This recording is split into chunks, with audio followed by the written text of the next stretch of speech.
السلام عليكم ورحمة الله وبركاته. نحمده ونصلي على رسوله الكريم. أما بعد فأعوذ بالله من الشيطان الرجيم. بسم الله الرحمن الرحيم.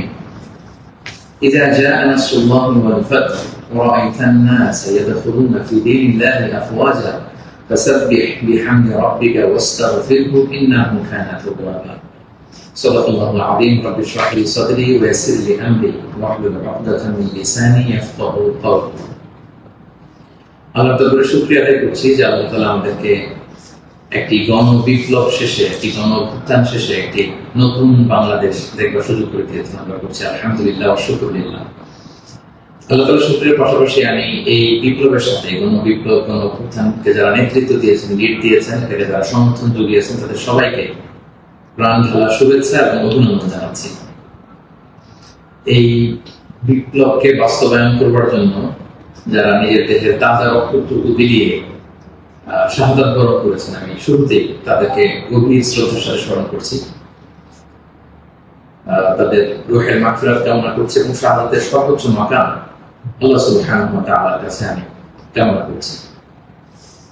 পাশাপাশি যারা আহত হয়েছেন তাদের সুস্থতা কামনা করছি এবং আমাদের তরুণ মুক্তিযোদ্ধা ভাইয়েরা যারা সামনে থেকে এই বিপ্লবকে লিড দিয়েছেন, তাদেরকে আমার পক্ষ থেকে রইল প্রাণ ঢালা শুভেচ্ছা এবং অভিনন্দন।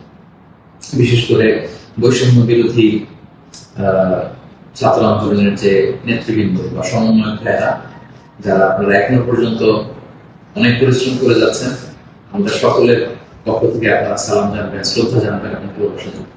সম্মানিত শুধু আমি শুরুতেই দুঃখ প্রকাশ করে নিচ্ছি যে কিছু কারিগরি ত্রুটির কারণে আমরা আমাদের লাইভটি প্রায় আধা ঘন্টা দেরি করে শুরু করলাম। আপনারা ক্ষমাসুন্দর দৃষ্টিতে দেখবেন এবং সবাইকে অনুরোধ করবো যে গণসচেতনতার স্বার্থে, জনসচেতনতার স্বার্থে লাইভটা শেয়ার করব।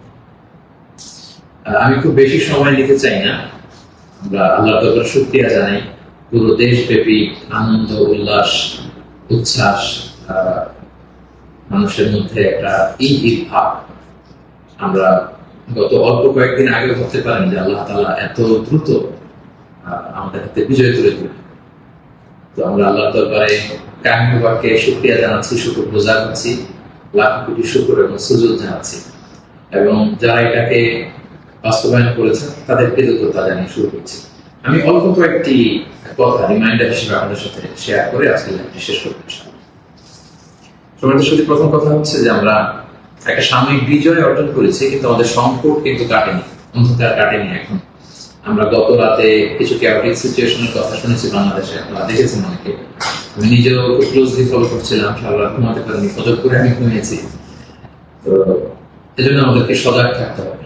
সম্মানিত ভাই বোনেরা, সজাগ থাকতে হবে, ঐক্যবদ্ধ থাকতে হবে। মাইলস টু গো, অনেক দূর আমাদেরকে যেতে হবে। আন্দোলন বা বিপ্লবের এটা হচ্ছে আন্দোলন শেষে একটা সফল বিপ্লব বা গণ অভ্যুত্থান শেষে এটা হচ্ছে প্রথম ধাপ, যে স্বৈরাচারের পতন হয়েছে। হচ্ছে আমাদের দেশ গড়বার সময়। এই সময় আমাদেরকে অত্যন্ত ধৈর্যশীলতার পরিচয় দিতে হবে, দায়িত্বশীলতার পরিচয় দিতে হবে। বিজয়ীরা দায়িত্বশীল হয়। যদি দায়িত্বশীল অ্যাটিটিউড আমরা দেখাতে পারি, তবে এই বিজয় কিন্তু আমাদের টেকসই হবে। অনেক ধরনের ষড়যন্ত্র আশেপাশে ঘুরপাক খাচ্ছে, দেশি বিদেশি। আমাদেরকে সজাগ থাকতে হবে, সচেতন থাকতে হবে। বিজয় উল্লাসে মেতে আমরা যেন আবার কোনো ভুল করে না বসি, বিপ্লবের পরে কোনো প্রতি বিপ্লবকে যেন আমরা স্থান না দিই। এই হচ্ছে প্রথম রিমাইন্ডার আপনাদের প্রতি। 2 নম্বর যে কথাটা বলবো, আমাদের বাংলাদেশে আমরা মুসলিমরা ছাড়াও আমাদের হিন্দু ভাই বোনরা আপনার সাথে আমরা একসাথে মিলেমিশে একাকার একসাথে আমরা থাকি। আমাদের খ্রিস্টান ভাই বোনেরা আছেন, বৌদ্ধ ভাই বোনেরা আছেন। সংখ্যালঘুদের কোনো উপাসনালয়ে যেন কেউ আক্রমণ করতে না পারে, এটা খেয়াল করতে হবে। কিছু ঘটনা আমরা শুনেছি যে বিভিন্ন জায়গায় হিন্দুদের মন্দিরে আক্রমণ করা হচ্ছে, অগ্নিসংযোগ করা হচ্ছে। এটা কিন্তু অনেক বড় ধরনের একটা ষড়যন্ত্র। আমরা বছর 2 আগে আমার মনে আছে যে কুমিল্লাতে নানুয়া দিঘির পারে হনুমানের পায়ের উপরে কোরআন রেখে কি তুলকালাম কাণ্ড হয়ে গেল। যারা ক্ষমতা ছেড়ে পালিয়েছে তারাই দেখা যাবে যে ভাড়াটে করা লোকজন দিয়ে সেখানে আগুন দিয়ে আল্লাহু আকবার স্লোগান দিবে, নারায়ে তাকবীর, আল্লাহু আকবার স্লোগান দিয়ে বোঝাতে চাইবে যে ইসলামপন্থীদের কাজ এটা, মাদ্রাসার ছাত্রদের কাজ এটা। এত কাঁচা কাজ যেন আমরা না করি। আমরা যেন তাদের এই ফাঁদে পা না দিয়ে আমরা যেন সচেতন থাকি। বিশেষ করে মাদ্রাসার ছাত্র ভাইদেরকে, আমরা কলিজার টুকরা মাদ্রাসা, আলিয়া মাদ্রাসা, কমি মাদ্রাসার ছাত্র ভাইদেরকে আমি বলবো, আপনারা আপনাদের নিজ নিজ থানা, গ্রামের, এলাকা হিন্দু মন্দিরগুলো নিজ দায়িত্বে পাহারা দেন। পেট্রোলিং করবেন ভাগ করে করে, সকালে বিকালে কারা দায়িত্ব পালন করবেন। মাদ্রাসার শিক্ষক যারা আছেন তারা এটা দেখভাল করেন। সামনের এক দুই দিন খুবই গুরুত্বপূর্ণ। আমরা চাই না যে আমাদের বিজয়টা এভাবে নষ্ট হয়ে যায়। এই জাতীয় ষড়যন্ত্র যারা করছে তাদের ষড়যন্ত্রকে আপনারা নস্যাৎ করে দেন সংঘবদ্ধ ভাবে। এটা আমাদেরকে খেয়াল রাখতে হবে। কিছু অগ্নিকাণ্ড বা বিচ্ছিন্ন ঘটনা যদি ঘটে, দেখা যাবে যে যারা এই বিজয়ে খুশি না তারা এটাকে ইন্টারন্যাশনালি তারা এটা প্রোপাগেট করবে। তারা বলবে যে Bangladesh is on terrorist attack, জঙ্গি অ্যাটাকে কবলে পড়েছে বাংলাদেশ, অনেক ন্যারেটিভ তারা দাঁড় করাবে এবং এটা করতে তারা বড় করবে। আমরা এত সহজে এই বিজয়কে নষ্ট হতে দিব না। আমার 2 নম্বর রিমাইন্ডার হচ্ছে আমার প্রিয় বিপ্লবী ভাই এবং বোনদের প্রতি, বিশেষ করে মাদ্রাসার ছাত্র ভাইদের প্রতি, আপনারা খেয়াল করে সংখ্যালঘুদের কোন স্থাপনাতে, উপাসনালয়ে যাতে এই জাতীয় ঘটনা না ঘটে ক্লোজ অবজারভেশন করুন, পাহারা দিয়ে নিরাপত্তা দিন। এটা আমাদের দায়িত্ব। আমরা এবার যদি ভুল করে ফেলি তাহলে বাংলাদেশ ইসলাম অনেক পিছিয়ে যাবে। বাংলাদেশ সমৃদ্ধ বাংলাদেশ গড়বার স্বপ্ন এটা অনেক পিছিয়ে যাবে। 3 নম্বর যে কথাটি আমি শেয়ার করতে চাই সেটা হচ্ছে, আমরা প্রায় বলি যে ইতিহাসের সবচেয়ে বড় শিক্ষা হচ্ছে যে মানুষ ইতিহাস থেকে শিক্ষা নেয়। আমরা যেটা দেখলাম প্রায় 1.5 যুগ ধরে বা 1.5 দশক ধরে যে ক্ষমতাসীন দলটি ছিল, তারা যখন আজকে বিদায় নিল, বিদায় তো না, বেসিকলি তারা বাধ্য হয়ে ক্ষমতা ছেড়ে পলায়ন করেছে। তো তাদের বিদায়টা আসলে কেমন হলো যদি আমরা একটু বিশ্লেষণ করি, অ্যানালাইসিস করি যে আপনার ক্ষমতার দাপটে বাঘের মহিষে এক ঘাটে পানি খেতে এরকম অবস্থা। এসএসএফ আপনাকে সিকিউরিটি দিত, আপনার সামনে বহর, পেছনে বহর, কত সিকিউরিটি, কত ন্যাশনাল প্রোটোকলের ব্যবস্থা আপনি করেছেন। কিন্তু আজকের বিদায়টা আপনার কেমন হয়েছে? পুরো দেশব্যাপী গণধিক্কার, ঘৃণা, বদয়া ছাড়া কিছু আপনি হাসিল করতে পারেন না। এ থেকে আমাদের রাজনীতিবিদদের, আমাদের সকলের শিক্ষা গ্রহণ করা উচিত। আপনার বিদায় কেউ কাঁদেনি, কেউ কোনো সংবর্ধনা দেয়নি, সহমর্মিতা জানায়নি, বরং আপনার অস্তিত্বই ছিল ঝুঁকির মুখে। আল্লাহ তাআলা বলেন যে আমি হচ্ছি ক্ষমতার মালিক, আমি যাকে চাই, কুলিল্লাহুম্মা মালিকাল মুলক তুতিল মুলকা মান তাশা ওয়া তানজিউল মুলকা মিম্মান তাশা ওয়া তুইজ্জু মান তাশা ওয়া তুযিল্লু মান তাশা বিয়াদিকাল খায়র ইন্নাকা আলা কুল্লি শাইইন কাদির। আল্লাহ তাআলা হচ্ছেন ক্ষমতার মালিক, যাকে চান ক্ষমতার চেয়ারে বসান, যাকে চান সেখান থেকে টেনে হিঁচড়ে ক্ষমতার চেয়ার থেকে তিনি নামান। তিনি যাকে চান সম্মান দেন, যাকে চান তিনি অপদস্থ করেন, লাঞ্ছিত করেন। তার জলজান্ত প্রমাণ আমরা গতকাল কিন্তু দেখেছি। এবং তিনি হচ্ছেন ফাআলুল লিমা ইউরিদ, তিনি যখন যা চান তাই করতে পারেন। এর জন্য তাকে কার কাছে জবাবদিহি করতে হয় না, রিপোর্টিং করতে হয় না। তিনি কুন ফায়াকুনের মালিক, তিনি হতে দেরি হয় না। তিনি পাহাড়কে দরিয়া করেন, দরিয়াকে পাহাড় করেন। তিনি সম্মানিতকে অপদস্থ করেন। তিনি সমাজের লাঞ্ছিত, অপমানিত লোকটাকে সম্মানের চেয়ারে বসিয়ে দিতে পারেন। তিনি হচ্ছেন আল্লাহ সুবহানাহু ওয়া তাআলা। ওনার একটা তিনি ক্ষমতার মালিক। আমরা যেন এটা ভুলে না যাই, ক্ষমতার চেয়ার পেলে আমরা যেন ভুলে না যাই যে আমি ক্ষণিকের জন্য এসেছি। সামনে যারা ইন্টারিম গভর্নমেন্টাল লিড দিবেন, 3 মাস 6 মাস পরে জাতীয় ইলেকশন পরে যখন আমাদের নতুন সরকার আসবে, তারা যখন ক্ষমতার চেয়ারে বসবেন, নিজেকে এই রিমাইন্ড যেন আমরা দিই, আমরা যেদিন বিদায় নেব, যেদিন ক্ষমতায় থাকবো, সেদিন আমি আমাকে কেমন যেতে চাই, সেই হিসাবটুকু করে যোগ বিয়োগ দিয়ে যেন আমরা ক্ষমতায় থাকাকালীন সময় আমাদের অ্যাক্টিভিটিস গুলো পরিচালনা করি। এই ইতিহাস থেকে আমরা বারবার শিক্ষা নিতে ভুল করি, হোঁচট খাই, আমরা যেন এটা না করি। আমি আমাদের জাতীয় নেতৃবৃন্দদেরকে বলবো, যারা আসন্ন নির্বাচনে নির্বাচিত হয়ে আসবেন, বাংলাদেশকে নেতৃত্ব দিবেন, নতুন প্রজন্মের বা পুরাতন অভিজ্ঞদের মধ্যে যারা মিলে সরকার গঠন হবে সামনে ইলেকশন শেষে, আপনারা মেহরবানি করে এই শিক্ষাটুকু আপনারা নিবেন। এবং বাংলাদেশে এটা তো আমরা দেখে এসেছি ছোটবেলা থেকেই, একদল ক্ষমতা ছেড়ে অন্য দলের লোকেরা তাদের উপর কিভাবে আক্রমণ করে যেদিন তারা ক্ষমতা থেকে যায়, আবার তারা ক্ষমতা আসলে তারা তখন ক্ষমতা ছেড়ে অন্য বিরোধী দল তাদের উপর আক্রমণ করে। এই রেশারেশি আক্রমণ আমরা চাই না, আমরা এর অবসান চাই। আমরা ইতিহাস থেকে শিক্ষা নিতে চাই। আমরা একটা সমৃদ্ধির বাংলাদেশ ঐক্যবদ্ধভাবে একসাথে হাতে হাত রেখে কাঁধে কাঁধ মিলে গড়ে তুলতে চাই। এটা হচ্ছে আমার 3 নম্বর রিমাইন্ডার। 4 নম্বর রিমাইন্ডার হচ্ছে, গতকাল আমরা দেখেছি যে স্বৈরাচারের পতনের ঘোষণার মধ্য দিয়ে পুরো বাংলাদেশ, পুরো লাল সবুজের পতাকা, পুরো 18 কোটি মানুষ আনন্দ উল্লাসে ফেটে পড়েছে। আমরা আল্লাহ শুকরিয়া আদায় করেছি, আমরা হাফ ছেড়ে বেঁচেছি, আমরা স্বস্তির নিঃশ্বাস ফেলেছি, আমরা নতুন করে একটা স্বাধীন বাংলাদেশ পাওয়ার একটা আকাঙ্ক্ষা আমাদের হৃদয়ে জেগেছে। শুধু কিন্তু দুঃখের ব্যাপার হলো আমরা মাঝে মাঝে আবেগে অথবা লোকে পড়ে তবে নিজেদের জ্ঞান হারিয়ে এমন কিছু করে ফেলি যেটা আমাদের এই বিজয়কে, আমাদের অ্যাচিভমেন্টকে প্রশ্নবিদ্ধ করে, এটা ন্যায্যতাকে প্রশ্নবিদ্ধ করে। গতকাল আমরা দেখেছি যে উল্লাসিত জনতা তারা জাতীয় সংসদ ভবনে ঢুকে পড়েছে, গণভবনে ঢুকে পড়েছে, সেখানে যে লুটপাট, চুরি, যা বলা যায় এগুলো সব ধরনের কাজগুলো করেছে এবং এগুলো কিন্তু লাইভ ব্রডকাস্ট হয়েছে, বিশ্বব্যাপী ছড়িয়েছে। আপনারা আসলে কি মেসেজ দিলেন? আমাদের দেশের ছাত্র জনতা কিছু, তারা কি লুটপাট করে? যারা ক্ষমতা ছেড়ে পারলো তারা তো এটাকে ইন্টারন্যাশনালি প্রোপাগান্ডা বানানো হয়েছে। দেখুন কিরকম লুটপাট, চুরি, আক্রমণ এগুলোর মধ্যে দিয়ে তারা গণভবনকে দখল করছে, কিন্তু তারা একটা ইস্যু বানানো। তো এই ব্যাপারটাকে আমি খুবই অপছন্দ করেছি, খুবই। আমি বলবো না যে শিক্ষিত ছাত্র জনতা এমন করেছে, যেহেতু উল্লাসিত জনতা সেখানে ঢুকে পড়েছিল, এখানে ভালো মানুষ ছিল, খারাপ মানুষ ছিল, ছিচকে চোর ছিল, টোকাই ছিল, তারা এগুলো করেছে। কিন্তু আমি দেখে অবাক হয়েছি মাঝে মাঝে অনেক ভালো ফ্যামিলির ছেলে পেলে অথবা নামাজি দেখে প্র্যাকটিসিং মনে হয়, তারাও এরকম ছবি দিয়েছে। কেউ গণভবনের বালিশ, কেউ চেয়ার, কেউ টেবিল, কেউ পাঙ্গাস মাছ,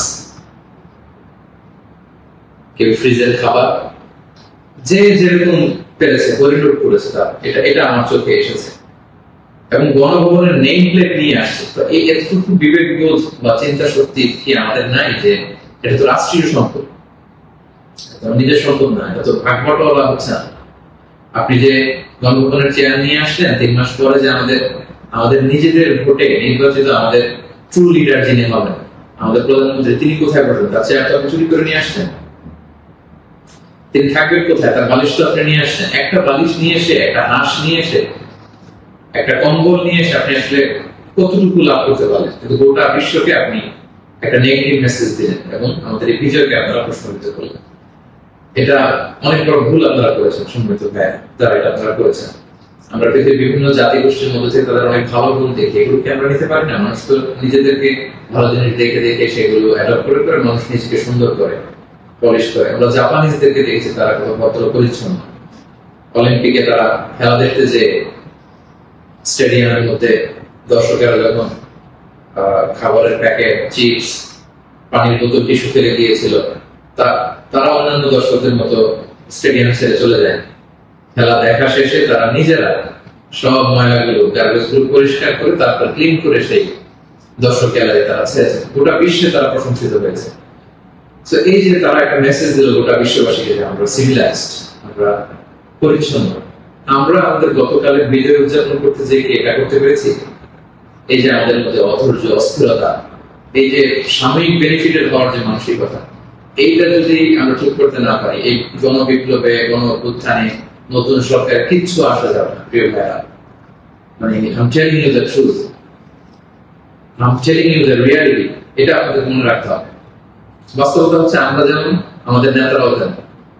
আমরা গতকাল হরিলুট করেছি, আমাদের নেতারাও হরিলুট করেছে। আমরাও চুরি করেছি, তারাও চুরি করতো। আমরা আসলে সুযোগের অভাবে সব, বাস্তবতা যেটা। কথাগুলো এই মুহূর্তে, বিজয়ের মুহূর্তে তিক্ত হলেও আমাকে ইসলামিক পয়েন্ট অফ ভিউ থেকে এই রিমাইন্ডার গুলো আমাকে বলতে হচ্ছে। Sorry for that. তারা পদ্মা সেতুতে দুর্নীতির সুযোগ পেয়েছে, ওই লুট করেছে। তারা দেশের বড় বড় মেগা প্রজেক্টে লুট করেছে, আর আপনি ছোট্ট জিনিস লুট করার সুযোগ পেয়েছেন, ওইটা করেছে। কোনো পার্থক্য নাই। তারা করেছে বড় বড় হরিলুট, আপনারা করেছেন ছোট ছোট চুরি লুট। এই তো পার্থক্য তো আমাদের এতটুকুই। এই জিনিসটা আমাদেরকে বুঝতে হবে যে এগুলো রাষ্ট্রীয় সম্পদ। সেখান থেকে একটা সুতা কেন আমরা টাচ করবো? আপনারা গণভবন ঘেরাও করেছেন, ভেতরে যে উল্লাস করবো, তাকবীর দিন। এমন দেশকে কোথাও খুঁজে পাবেন না প্রথমে। সকল দেশের রানী সেজে আমার জন্মভূমি, গলা ছেড়ে দিয়ে সবাই মিলে কোরাস গান করতে, গোটা বিশ্ব দেখতো আমরা কত সিভিলাইজ, আমরা কত সভ্য। সেটা না করে আপনারা ভাঙচুরের মতো কাজ, লুটপাটের মতো কাজ আমরা করে ফেলছি। আমি বলবো না যে সবাই বুঝে করেছেন, অনেকে রাগ থেকে, ক্ষোভ থেকে, ঘৃণা থেকে এটা করেছেন, কিন্তু কাজটা ভুল করেছেন। প্রথম যেটা করতে হবে, আপনাদেরকে আল্লাহর কাছে ক্ষমা চাইতে হবে। আল্লাহর কাছে ক্ষমা চান। দ্বিতীয়ত এগুলো ফেরত দিয়ে আসতে হবে। প্রিয় ভাই, আমাদের ছাত্র বন্ধুরা এগুলো কালেকশন করছে, এবং ছাত্র ভাইদেরকে আমি বলবো যারা এগুলো আবার রিটার্ন দিতে আসবে তাদেরকে যেন আমরা ব্লেম না করি, পড়াশোনা না করি, তারা তাদের রিয়েলাইজেশন থেকে নিয়ে আসছে, এগুলো তারা রিসিভ করুন। কারণ এগুলো রাষ্ট্রীয় সম্পদ, নতুন গভর্নমেন্ট আসলে আবার নতুন করে রাষ্ট্রীয় অর্থ ব্যয় করে এগুলো আমাদেরকে আবার মেরামত করতে হবে, ঠিক করতে হবে সঙ্গে সঙ্গে। এবং একজন মুমিন এই কাজ কখনো করতে পারে না। একজন বিশ্বাসীর সাথে এই ধরনের মাইন্ডসেট অ্যাটিটিউড যায় না। প্রিয় ভাই বোনেরা, ছোট একটা হাদিস বলে পয়েন্ট আমি শেষ করছি। খায়বারের যুদ্ধ থেকে রাসূল সাল্লাল্লাহু আলাইহি ওয়াসাল্লাম সাহাবাদেরকে নিয়ে ফিরছিলেন বিজয়ী হয়ে। আপনাদের মনে থাকবে কথা, ইহুদিদের বিরুদ্ধে এই যুদ্ধ হয়েছিল, সপ্তম হিজরির ঘটনা। ফেরার পথে রাসূল সাল্লাল্লাহু আলাইহি ওয়াসাল্লাম একজন খাদেম রাসূল সাল্লাল্লাহু আলাইহি ওয়াসাল্লাম উটের হাওদাস ঠিক করছিলেন, এমন সময় একটা বিক্ষিপ্ত তীর এসে তার গায়ে লেগে সে সেখানে মারা যায়। সাহাবারা তার জন্য দোয়া করলো। তারা বলল কি খুশ নসিব তার, যুদ্ধ থেকে ফিরে আসার পথে এই মুজাহিদ শহীদ হয়েছে, জান্নাতের নীল পাখি হয়ে সে ঘুরবে। রাসূল সাল্লাল্লাহু আলাইহি ওয়াসাল্লাম বললেন, না, তোমরা এই মন্তব্য করো না, তোমরা জানো না আমার এই লাশ সে সুযোগ পেয়ে রাষ্ট্রীয় সম্পদের অর্থাৎ গনিমতের যেটা পেয়েছিল ভাগ বটোয়ারার আগে সে লোকচক্ষুর আড়ালে একটি চাদর চুরি করেছিল, এবং এই জাহান্নামের এই চাদর তার গা পেঁচিয়ে তার শরীরকে জ্বালিয়ে ফেলবে, তাকে দগ্ধ করবে। আল্লাহু আকবার। অনেক লম্বা কথা, আমি সংক্ষেপে শেষ করে দিচ্ছি। সময়টা যদি আপনি খেয়াল করে দেখুন, একজন সাহাবী, বিশ্বনবীর সার্ভেন্ট, সে রাষ্ট্রীয় এই সামান্য একটা চাদর চুরি করার কারণে রাসূল বললেন শাহাদাত তো দূরের কথা, এই চাদর তাকে অগ্নিদগ্ধ করবে। তো আপনার কি ভয় পায় না? আপনি যে মনোভূম থেকে বালিশ নিয়ে আসলেন, চাদর নিয়ে আসলেন, ওখানকার টিভি নিয়ে আসলেন, ওখানকার জিনিসপত্র যে আপনি কাঁধে করে নিয়ে আসেন, ফুলের টব এটা সেটা ভেঙে যে নিয়ে আসেন, এগুলো যে আগুনের লেলিহান শিখা হয়ে আপনাকে জ্বালাবে, আপনার কি ভয় হয় না? এই মাইন্ডসেটের যদি আমরা থাকি, কোন ভালো নেতাই আমাদের কিছু করতে পারবে না। 18 কোটি জনগণের এই হাইলি পপুলেটেড দেশে কেউ এসে কিছু করে দিয়ে যেতে পারবে না যদি আমরা নিজেরা না শুধরাই। আমরা এটা ভুল করেছি, আমরা অনুতপ্ত হব, অনুশোচিত হব। যারা আমার আলোচনা শুনেন, আমাকে পছন্দ করেন, আমি হাত জোর করে অনুরোধ করব প্রত্যেকটি জিনিস আপনারা ফেরত দিয়ে আসবেন। এগুলো রাষ্ট্রীয় সম্পদ, কোন রাষ্ট্রীয় সম্পদকে তো সুরক্ষা করার অধিকার আল্লাহ আমাদেরকে দেন। আল্লাহ আমাদেরকে বোঝাতে দান করুন। 5 নম্বর যে পয়েন্টটি বলবো সম্মানিত ভাই বোনেরা, গত রাত থেকে এখন পর্যন্ত আমি শুনেছি যে কাইন্ড অফ সিভিল ওয়ারের মতো একটা অবস্থা, গৃহযুদ্ধের মতো অবস্থা, থানা জ্বালিয়ে দেওয়া, ভিন্ন রাজনৈতিক মতাবলম্বী যারা তাদেরকে সুযোগ পেয়ে আক্রমণ করা, হতাহতের ঘটনা কিন্তু ঘটেছে। এইরকম চালিয়ে গেলে আমাদের বিজয় কিন্তু যে কোনো মুহূর্তে নষ্ট হয়ে যেতে পারে। এবং আমি সেনাবাহিনীকে বলবো অস্থায়ীভাবে সামনের 2-1 দিনের জন্য আপনারা আর্মি ডেপ্লয় করুন সব জায়গায়, প্রতিটি থানায়, প্রতিটি ইউনিয়নে, প্রতিটি জেলায়, just to confirm and ensure the security. Government যখন আসবে তখন তাদের দিক নির্দেশনা অনুযায়ী তাদের লিডারশিপে আপনারা সহযোগিতা করবেন, কাজ করবেন। কিন্তু এই হানাহানি, মারামারি, রক্তপাত থামানোর জন্য, সংঘাত থামানোর জন্য আমার মনে হয় আমাদের প্রাণের ব্যাটালিয়ন সেনাবাহিনীকে আমি এই অনুরোধ করবো যে জরুরি ভিত্তিতে দেশের এই সমস্ত জায়গায়, থানাগুলোতে, মন্দিরগুলোতে যেখানে সংঘাত হওয়ার সুযোগ আছে সেখানে আর্মিতে ডেপ্লয় করা হয়। তা না হলে যে পরিমাণে হতাহতের ঘটনা ঘটেছে, এটা যদি আর 1-2 দিন চলতে থাকে এরকম, এবং সুযোগ পেয়ে একে আক্রমণ করা, ওকে আক্রমণ করা, ঝাল ক্ষোভ মেটানো, বা ভিন্ন রাজনীতির হওয়ার কারণে এতদিন তারা জুলুম করেছে, আজকে তার বাড়ি জ্বালিয়ে দিব, তার ছেলে মেয়েদের অত্যাচার করবো, তার উপর আক্রমণ করবো, এটা যদি আমরা করি তাহলে আমরা ভুল করে ফেলবো। আমি আগেই বলেছি যে বিজয়ীরা দায়িত্বশীল হয়, দায়িত্বশীলতার পরিচয় দিতে হবে, তাহলে এই বিজয়টা টেকসই হবে। তা না হলে এভাবে লুটপাট শুরু হলে বলবে যে এই স্বৈরাচারী সরকার একটা দিকে ভালো ছিল, এখন তো দেখে দেশের অবস্থা আরো খারাপ। এরকম কোন কমেন্ট যদি কেউ করার সুযোগ না পায়, কেউ যেন এই চান্স নিতে না পারে, একটা গৃহযুদ্ধের দিকে যেন আমরা চলে না যাই। আল্লাহ তাআলা আমাদের দেশকে হেফাজত করুন। এবং যারা বড় বড় অপরাধী ছিল, ক্রাইম করেছে, অবশ্যই তাদেরকে আইনের হাতে তুলে দিন, তাদেরকে ধরে রাখুন, বেঁধে রাখুন, পুলিশের হাতে দিন, সেনাবাহিনীর হাতে দিন, সংঘবদ্ধভাবে তাদেরকে আটকে রাখুন, তাদেরকে দেশ ছাড়তে, দেশ থেকে পালাতে আপনারা বাধা দিন। এই কাজটুকু করুন। এটা ছিল 5 নম্বর রিমাইন্ডার। 6 নম্বর রিমাইন্ডার, খুব রিসেন্টলি হোপফুলি আজকে ইন্টারিম গভর্নমেন্টের রূপরেখা যারা থাকবেন সেটা বলা হবে, খুবই গুরুত্বপূর্ণ। আমি লাইভও দেরি করতে চাচ্ছি না, আমি উৎসুক হয়ে আছি এই নিউজ শুনবার জন্য। কিন্তু বর্তমানে যেহেতু সেনাবাহিনী সবকিছু নেগোসিয়েট করছে এবং আমাদের বৈষম্য বিরোধী ছাত্র আন্দোলনের ভাইদেরকে, সেনাবাহিনীর দায়িত্বশীলদেরকে আমি বলবো যে এখনো কিন্তু সন্ত্রাসী গোষ্ঠী বা অপশক্তি দেশের বিভিন্ন জায়গায় আছে। বিশেষ করে আমরা বিভিন্ন সময় দেখেছি যে ছাত্রদের হাতে আমরা রামদা, হকি স্টিক, তারপর অস্ত্র আমরা দেখেছি। বিভিন্ন সময় আমরা ছাত্রলীগের ছাত্রদের হাতে আমি দেখেছি যে তারা সাধারণ ছাত্রদেরকে আক্রমণ করতে একটা সারাশি অভিযান চালিয়ে গোটা দেশের ছাত্রলীগের যত সন্ত্রাসী আছে তাদের হাত থেকে এই অস্ত্রগুলো সিজ করতে হবে। শুধু ছাত্রলীগই না, এটা উদাহরণ হিসেবে বললাম, যত ছাত্র সংগঠন আছে কারো হাতে যদি কোনো আগ্নেয়াস্ত্র, অস্ত্র এগুলো পাওয়া যায়, খুব জরুরি ভিত্তিতে এগুলো পুরো দেশের সারাশি অভিযান চালিয়ে এগুলো সিজ করতে হবে। কোনো ছাত্রের হাতে, কোনো সিভিলিয়ানের হাতে কোনো গান, কোনো রামদা এগুলো যেন আমরা কখনো না দেখি। ছাত্ররা রামদা নিয়ে ক্যাম্পাসে দাপট দেখাবে, এই দৃশ্য আমরা যেন বাংলাদেশে না দেখি। এরকম একটি পরিবেশ যেন আমরা তৈরি করতে পারি। আমি সেনাবাহিনীর কাছে অনুরোধ জানাবো, আমি সামনে যে ইন্টারিম গভর্নমেন্ট হবে তাদের কাছে অনুরোধ জানাবো, বৈষম্য বিরোধী ছাত্র আন্দোলনের ভাইদেরকে এই বিষয়ে গুরুত্ব দেওয়ার জন্য অনুরোধ জানাবো। কারণ আমি বিভিন্ন ভাবে আমাদের কিছু সোর্স আছে, আমরা জেলায় জেলায়, থানায় থানায় এরকম হতাহতের ঘটনা শুনেছি, সেগুলো আমাদেরকে নিয়ন্ত্রণ করতে হবে। সবশেষে সম্মানিত ভাই বোনেরা, আমি এই কথা বলে শেষ করতে চাই যে আমাদের ধৈর্যের পরিচয় দিতে হবে, আমাদেরকে শান্তি শৃঙ্খলা রক্ষার সর্বোচ্চ চেষ্টা করতে হবে। প্রতিহিংসার রাজনীতি আমরা বাংলাদেশে আর দেখতে চাই না, আমরা হানাহানি মারামারি এটা দেখতে চাই না। আমরা জাতি, ধর্ম, বর্ণ নির্বিশেষে আমরা সবার প্রতি মানবিক হতে পারি, আমরা সেটা চাই। আমরা চাই মেরিটোক্রেসির ভিত্তিতে আমাদের দেশ চলবে। দেশের যতটি চাকরি দেওয়া হবে, পদায়ন হবে, যারা সচিব হবেন, যারা বিসিএস ক্যাডার হবেন, যারা সরকারি আমলা হবেন, প্রতিটা চাকরি যেন মেধার ভিত্তিতে হবে। Meritocracy should be the national policy of Bangladesh, our new Bangladesh, our new independent Bangladesh. আমি দায়িত্বশীলদের কাছে অনুরোধ করছি, আমাদের ন্যাশনাল কয়েকটা পলিসি থাকা দরকার। সিঙ্গাপুরের 3-4টা জাতীয় পলিসির মধ্যে একটা হচ্ছে মেরিটোক্রেসি। রাষ্ট্রীয়ভাবে যেন ঘোষণা দেওয়া হয় যে মেরিটোক্রেসির ভিত্তিতে আমাদের বাংলাদেশ চলবে। আমাদের বিচার বিভাগ সম্পূর্ণ স্বাধীনভাবে কেউ হস্তক্ষেপ করতে পারবে না।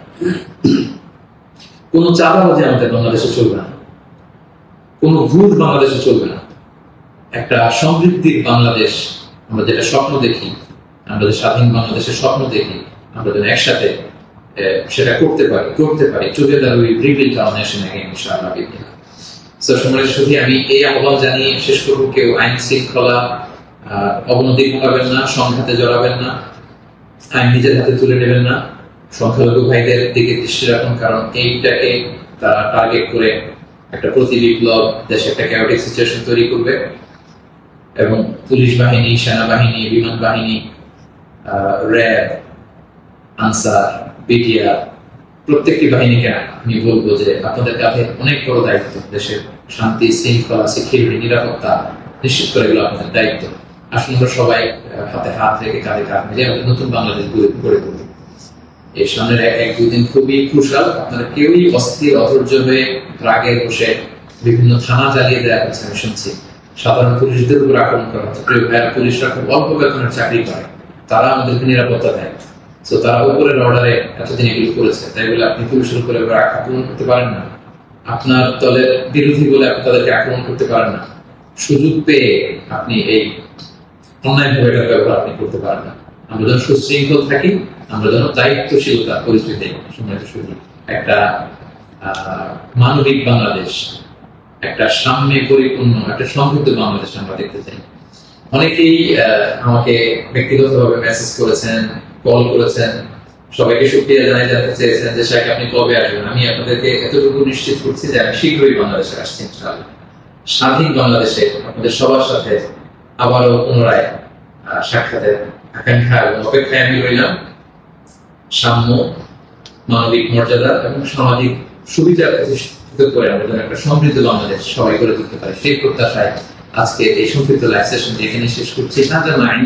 والعلم عند الله عليه توكلت وإليه أنيب والسلام عليكم ورحمة الله وبركاته.